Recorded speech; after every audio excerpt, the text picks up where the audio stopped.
Hey guys, Ronnie Soud here, and I have Casey Main with me today. Hello. And we are going to be talking about how to create great content. And specifically what I want to cover today is your website, so homepage, about us, team, company, culture, philosophy, leadership pages, and your service or your product pages too. These are really your main sales pages, where people go to find out, what you're all about, what you sell, how you sell it, so on and so forth. And they're vitally important for business growth. And so while I don't write, Casey does. And she has a very interesting perspective on a lot of this stuff because she's also a very active podcaster too. And so she's used to working one-on-one or with teams to extract important information out. So I wanted to bring her on, and I'm going to quit babbling in a minute. But I think we should start with the homepage first because most clients, I feel like, think that's like the window, the front door into their website. And so what are some of the components of a homepage that you look for just as a person? Ooh, as a person, first and foremost, I usually want to know what it is. What is the service offering or what is the product? And I think sometimes it's interesting because now I feel like I have a different perspective on websites since working with you because you have your formula of how they should be laid out and what works. And I get it because it's true. Some websites you'll go to and there'll be something right at the top that, sure, it's valuable information, but it's not necessarily the first thing you want to know. I went to, it was some kind of fitness equipment site the other day, and right at the top was something about the app that they have to go along with it, but it was a paid for app. Yeah. And I'm thinking that's not, I get that maybe that's your new thing and what you really want to push. But as a first-time visitor to your site, that's not the information I'm coming to look for. So I think sometimes companies get caught up in this is what we want to tell people, not what people are coming to our site to find. Yes. So important final sentence there. What people are coming to your website to find. And in a past video, which we'll link to below, there was a survey done, and this was a HubSpot survey, which is a big software company for digital marketers, and they found that 76% of users wanted website owners to make it easy for them to find the content that they want. Part of that, I think, definitely starts on the homepage. And, I think a good homepage, does kind of, you have, your central image there that captures the essence of what you offer and starts to tell your story. But then that's where headlines, subheadlines, and other, essentially rows on the homepage come into play. Yeah, and I think, this is something you could find in your analytics, but it's the homepage, that's, I feel where the majority of your new users are going to come. Whereas if I'm familiar with the company and what they offer and I go to their site, I'm probably going to immediately navigate to the next page where I need to find. Whereas if I'm on your homepage, I'm probably new to you, to the site, to the product, to the service, whatever. And so again, it's you need to start with that almost beginning basic messaging and not immediately pushing whatever your latest thing is that maybe isn't the first step for new users. So core offering, I think you should get into what your company benefits are also, which a benefit is different than a feature, as we always know, because a benefit is focuses more on the end result. So you would want to focus in the case of that fitness product there. Was it equipment? It was a piece of home gym equipment. Okay, so then you might want to focus on the results that you could get from using that, and then below that you then focus on the features of the actual product, which is what Casey was saying about the app. The app would go in as a feature, not necessarily as a leading first message type of thing. Right, because I come to the site and you're trying to sell me on the app. I probably don't even have the product yet. So I'm not at the stage with the app yet. I'm in stage one. Right. Mm-hmm. I do also like to use the homepage. So if the company is into any kind of content marketing, if they have a podcast, if they do a video series up on YouTube, if they have an active blog, I do like to showcase those things more towards the bottom of a homepage as well. So, sort of the cadence of how it would go, would be some sort of inspirational image at the top with a, really good hard-hitting headline, followed by the overall benefits, the features that your company has. And then I tend to, like to go into the content marketing aspect where if they have a podcast, video series, if they blog, things like that, maybe upload your Instagram posts there to start to give a better window into how to utilize your company to solve their problem, essentially, right? Well, and I think that any of that like additional content, it tells the user, look, there's more information should you want it. And it helps position you as an expert in that industry because clearly you have a lot to say about it, whether it be on a podcast or be on a blog. And especially if like the blog gets into more just industry related stuff, it's not constantly talking about your service or your product. So it's bringing that added value to the visitor to your site and showing that you know what you're talking about more than just your specific product or industry, but like in kind of like the global sense. Right, exactly. The other thing that's very vital for a homepage, and again, Casey brought up another good point, is that most of the time people will wind up at a homepage when they start, like really starting to investigate and heavily shop, right? Because they might have seen some banner ads or social posts somewhere, but then they went to Googled your brand name to get more information. So another vital thing is what is the action that you want them to take on that homepage? And think of it about more than just buy now, right? What is, maybe a first action and a second action? Is it joining an email list? Is it clicking to go to a different landing page that might have an infographic that talks about your process, or some other important, piece of sales collateral, things of that nature. We call them calls to action here. And I like to rank them in terms of first tier and second tier. And so first tier is always like, people that are ready to buy, but second tier are other actions that start to get people to march down the sales funnel. Right. And I think that's a good point of even then you have to know your sales funnel and also what kind of funnel is going to work best for people coming to your site. Because if you have a product or a service that's a little bit higher priced, they might not be ready to like make that leap yet for the sale. So, and this goes back to something I know you talk a lot about, like then further educate them because that buys them into the concept. So for example, if I'll stick with an at-home piece of gym equipment, and let's say it's focused on something that works with like balance. And so maybe like at first I'm a little not ready to spend that money, but okay, push me to a video or downloading an infographic or something that explains to me why working on balance and those smaller stabilizer muscles is better for your overall health, fitness routine, like whatever. Because then that's going to give me a lot of value, which then starts that relationship with the brand, but also positions the company as really like an expert that they know what they're talking about more than just they figured out a product to produce. Oh, 100%. And that's a huge point, and I think it might lead into the other two sections that I want to cover here, which is the about section and the service or the product page.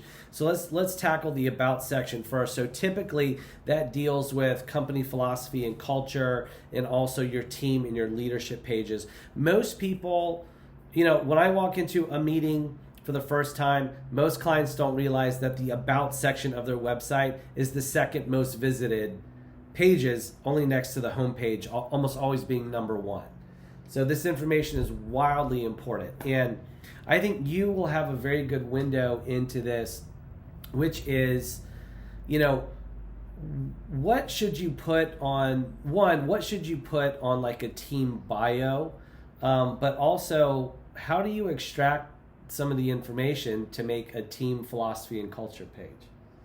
Ooh, okay. So I'll kind of back up by saying I think this is really important, especially now. And so Dania, who works with us, who is younger than you and I, like she is all about the who's behind the brand, what is the founding story, what is the company philosophy, and that's where I think I think companies sometimes can get caught in just like this almost like boilerplate.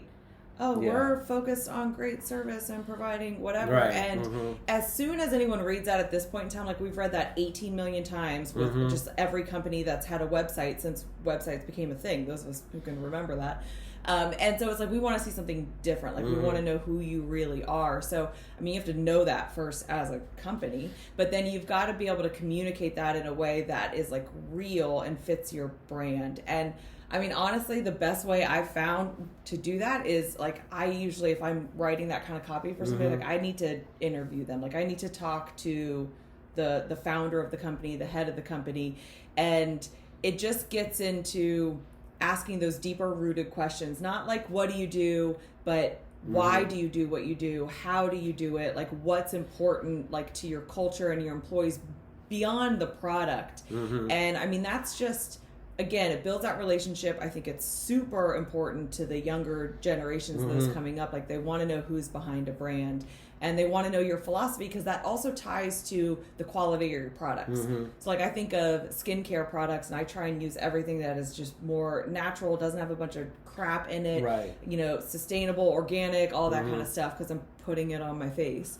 And so a lot of times I will go to that about because that's where you see the copy that's like, you know, we're dedicated to saving the environment and maybe they repurpose ocean plastic or little things like that. I'm like, oh, I love that. Now I'm more loyal to this company because their values align with my values. Right. And you brought up the word why, and I think I think people want to know what your why is, and so I think it's important for companies to have a why you do things the way that you do, why you started it, you know, why you have certain features of your business that create great service, right? So don't just say you create great service, show them the infrastructure that you have to actually doing that. And it might sound cumbersome, you know, but this is true. You know, we do this live every single day. People do eat this type of information up, and they are curious at that level because they hear it, I feel like, repeatedly. I mean, even if you're a product that's in the green movement, right? We hear about companies that are going green every single time. Like, so we ignore it to a certain point until we see the story play out. They're like, oh, wow, they source from here, or, you know, they manufacture this way, or like you said, they take recycled this, or, you know, they do this with their waste when they're producing a product. Those are big content marketing and I think community building initiatives that not enough businesses focus on today in putting that on their website in the form of copy or video. Yeah, and I also think it's interesting. Like, it is an interesting story of how businesses come to be, how the ideas come up, how they change and why. Like that is interesting to people. And I think sometimes companies are reluctant to really share their story because it usually involves learning things the hard way. But for me, like if I'm reading about a company that's like, you know, then we realized that we were doing this wrong, so we've changed and included this features, or we realized our customers needed this, so we like, I appreciate that. It's like, oh, okay, so you care what your customer's experience is. You listen and you make changes. So I think sharing that story of growth or change is interesting and shows that like you're a business that ultimately cares. Yes. You know, and I think hearing that process, what you just said, will help a lot of business owners into, you know, I think people are pivoting in the way that they're delivering things now, but how to take that pivot and instead of hiding from it, like, oh, you know, we used to do this, but now we do it now, like turn it into a positive and actually talk about it. And, you know, I think the About Us page is the best place to start putting, you know, philosophy and culture and make sure that that's, that's up to date. And if you're not good at doing it yourself, like me, then you need to work with someone like Casey. And I think in working, with someone like her, what she pointed out is that you should feel comfortable with the person that's extracting this information from you. And that's a big part, of, I think, the writer's relationship, a copywriter's relationship with a client. So I wanted to add that sidebar in. Yeah, well, and, not to be like, oh, yeah, use copywriters. But I think sometimes businesses and even, the marketing person within a business, you're so close to the information. You're so close to the business and the product that you can't always kind of step away and take an outsider's view to realize, okay, where are the holes in how we're communicating this information. You can't read it and think, if I were newer to the company, what would the questions I would want to know answer? Because you know everything, you're super close to it.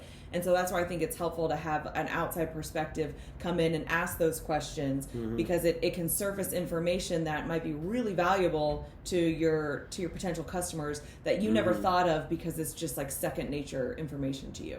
Right. Yeah, that's a monster point too. So, I want to segue that into how to put a good team bio. So, personal bio for people that are on your team, to put that onto the website as well.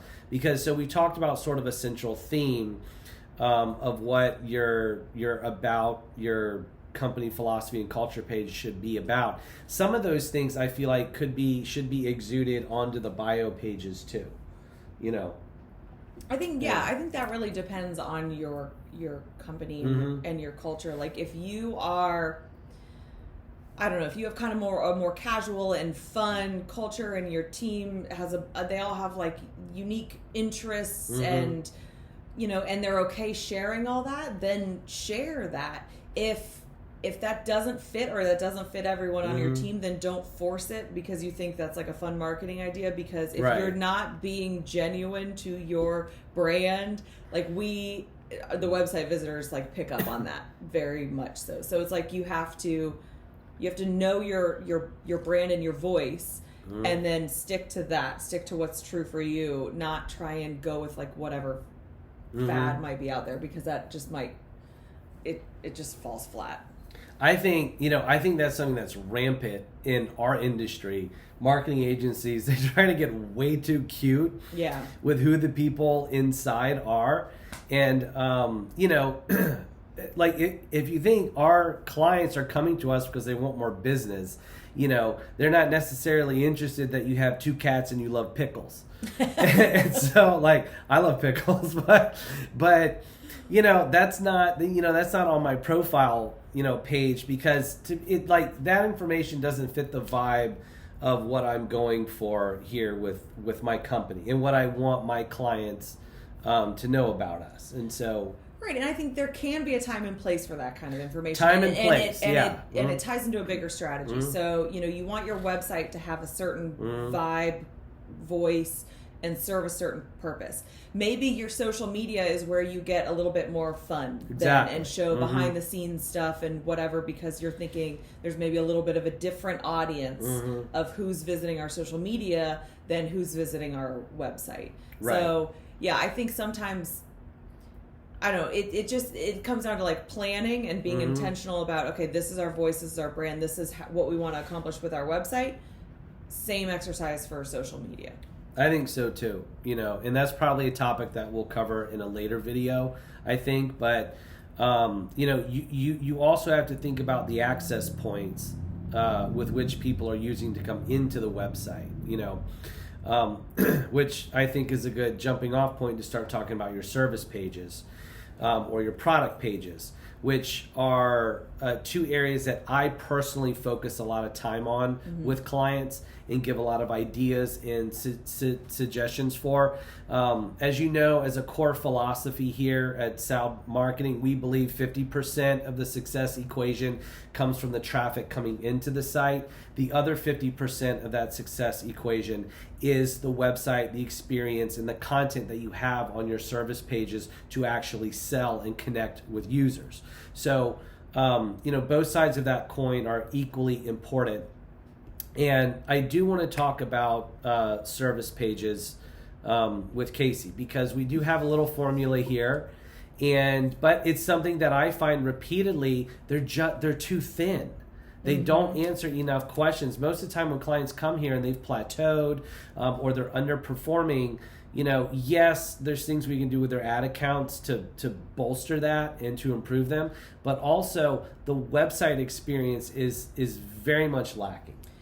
Yes. So this is my biggest pet peeve, which with service pages or really any website copy, is when I see companies that are talking to visitors like from their perspective and using like their language versus like you want to write copy that the readers see themselves in. So it's like a subtle shift, but it's an important one. So even the way you position what you do is not like we do this as this. We will help you like kind of turn it around and come from their angle. And I just really think these pages need to address, like if you're new to the site or if you have whatever problem, if it's in the medical industry or whatever problem you have that the company solves, like what questions would you have or would you want answered when you come to that site? Right. So again, it's like making it valuable while weaving in what you do and how you do it, but ultimately like it's got to be educational to the user or it's just, again, to me it just falls flat. It's just kind of like, okay, here's all this just like company jargon that isn't really it's talking at me, not like talking with me, like having a conversation with me. I think that's the big word there is education, and you do want to be educating about various aspects for how you service that or what your product does. So educating about what the benefits are of using it and having it, educating about what the features are of your business, and really give those some thought, because oftentimes there's features that businesses just sort of sweep under the rug, but are huge selling points to consumers. I also think that educating about your process is huge. People are going to gravitate to that. What does it take to actually execute from point A to point B until they can get the service or the product in their hand. And then two, I think educating using user-generated content and reviews has been a big, bolster in years past, and something that I think is still, wildly popular today. And, the other forms of content too, so photos, I'm big on having accurate, up-to-date photos. If you haven't scheduled a photo shoot in a while, get it on the calendar now. And the other thing, like what we're doing here, video, and using that to, educate. I don't know about you personally, not everyone, people are starting to diverge in three different ways, I feel like. Some people love video, some people love audio, and some people love the written word. And I'm trying to move all clients towards having all three on their website, because users are getting this content. It's accessible now to them easily, and the ones who are offering the video recap about their product while also having the written description are the ones who are winning best, because some people love to read, some people love to watch. That's a really good point. I mean, we've just moved in terms of all of life really, but especially in the content world, into like you as the consumer, you get to pick and choose what information do I want to consume and how do I want to consume it. Like, it was not that long ago that to know what was going on in the news, you had the newspaper or like the local news station or the evening national news stuff.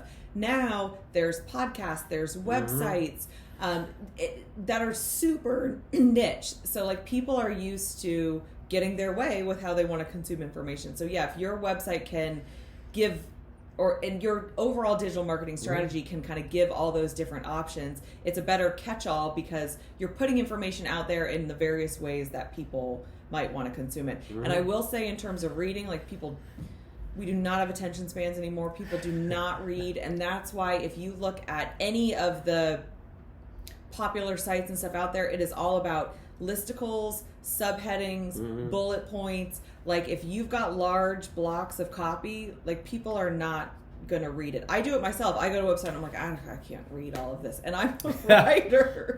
And so really you've got to, people want to scan and have that first level of, do I even want to read this information? And then you've got to make it very easily digestible for them. I'm glad you started on that, because I wanted to segue into talking about content layout. This is something that you really, really need to think about. And so, in a previous video, I talked about, do you actually need a website redesign, or do you need to spend more time with your content? And this is one of those things. The layout of your content, I think, is equally as important as what is in it, right? Because like Casey said, if it's in block paragraphs, a lot of people just aren't going to consume it. And you can have really good stuff in there, but they're still not going to read it. So break it up. Use shorter paragraphs, use bullets, use numbers, utilize infographics and images to give things context too. There's more ways to make copy work today than in the past, and that's how. You just need to break it up and get a little creative with it. Yeah, just to give some context, so I write for a couple big sites, and I mean the best practice is paragraphs that are 2 to 3 sentences. That's it. Like they do not want paragraphs more than that. So again, you might have great copy, and it's just a matter of separating it out. And where you've got a lot of those, what we used to do, and I don't know the official name for them, but it's like, it's like a list, but it's just all separated by commas. Just turn those into bullet points instead. Like you can use your same content, but just reformat it in the current style of how people are reading, if they're even reading. I think our cognitive ability is changing because of that. Oh yeah, and not necessarily in a good way, but it is what it is. Yeah, it is what it is. So, we can't, down it. Like we do have to pander to it in some way. It's still, your company philosophy, your benefits, your features. I think you just need to go into each individual service and product page and look and make sure is one, am I giving them a full scope view of what we offer, why we offer it, and how, and the process, and all of that? And two, is it easy to read? Yeah. Is it easy to digest? Yeah. Is it easy to scan to then, and you want the way that it's scanning to hook people to want to read it. So that's where the subheading is. Like a lot of times you can have those as questions, like questions somebody might ask is a subheading, so they know, oh, okay, in this paragraph, this is where I'll find that answer. Right. So like it's got to be scannable. Then the scan has to pull them in to want to read it, and then reading it has to be easy. Exactly. So, I would like to end on this one bonus note. You'll probably have some input on this too. Okay. One piece of content that you can add to every service or product page that very few people do and don't think about, and have an internal meeting, but come up with an FAQs section to put on each service or product page. Okay, it'll answer questions right on the spot. The most common ones, trust me, your customer service team knows them. Okay, it'll help you. It'll beef up the page. It'll be good for SEO. And it will help you close more sales faster. So that kind of went into totally agree, because that is that you're answering people's questions. And I would add to that, do not be afraid to include the difficult questions or ones that you don't feel like you have a great answer to. If that's something people are thinking, then just put it out there and answer it, even if it's a question you'd rather avoid. If it's something customers are thinking, ask it and answer it, and they'll be happy that you did. Exactly. So that's all for me. That's all. Okay, hope you guys enjoyed this. Again, we went through the homepage, the About Us section, as well as the service and product section. Look at your content, okay? See if you can improve it. Fill the holes where it's too thin. Guys, this is real stuff. I promise you, you will increase sales if you do this action. If you have questions, please leave them in the comments below. We will be happy to reach out and talk to you in more depth about any of this content stuff. So thank you for watching, and we'll see you next time. Bye.